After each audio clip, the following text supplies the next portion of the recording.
Nagresulta sa pagkakaaresto ang isang newly identified drug personality sa ikinasang bypass operation ng kapulisan sa Legazpi City. Ang detalye ng balita mula kay Police Corporal Angeli Torrecampo.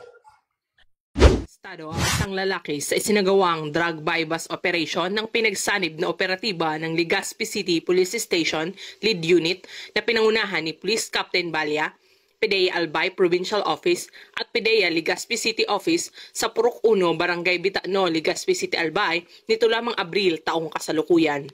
Kinilala ang naarestong suspect na si Alias Capon, 36 anyos, walang asawa, construction worker at residente ng Zone 1, Barangay 37, Bitano, Legazpi City. Nakumpiska mula sa suspect ang isang piraso ng heat-sealed transparent plastic sachet na naglalaman ng pinaghihinalaang shabu kung saan inaalam pa ng mga investigador ang kabuang timbang o halaga nito. Sa kasalukuyan, nasa kustudiya na ng Legazpi CPS ang suspect na mahaharap sa kasong paglabag sa RA 9165 o ang Comprehensive Dangerous Drugs Act of 2002.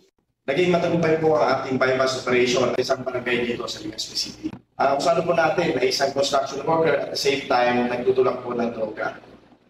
Categorized as street-level individual.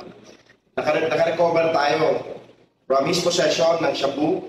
Nagpositibo po din po ang ating akusado sa drug test.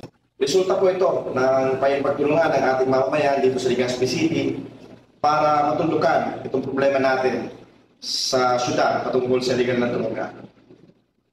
Drug cleared na po lahat ng barangay natin at kasama po sa panatili ng pagiging barangay drug cleared ay ang pagpigil na makapasok ulit itong mga bagay na walang naidudulot na maganda sa ating bayan at sa mamamayan.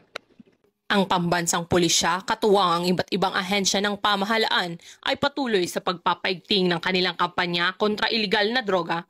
Ito ay ilinsunod sa isa sa pangunahing prioridad ng administrasyon na labanan ang mga sindikato ng droga sa pamamagitan ng pagpigil sa kanilang mga iligal na aktibidad at pagbuwag sa kanilang mga operasyon. Dahil dito sa bagong Pilipinas, ang gusto ng pulis ay ligtas ka. Mula dito sa Legazpi City, Albay, ako ang inyong PNN correspondent, Police Corporal Angeli Torrecampo, alagad ng batas, tagataguyod ng Balitang Pulis.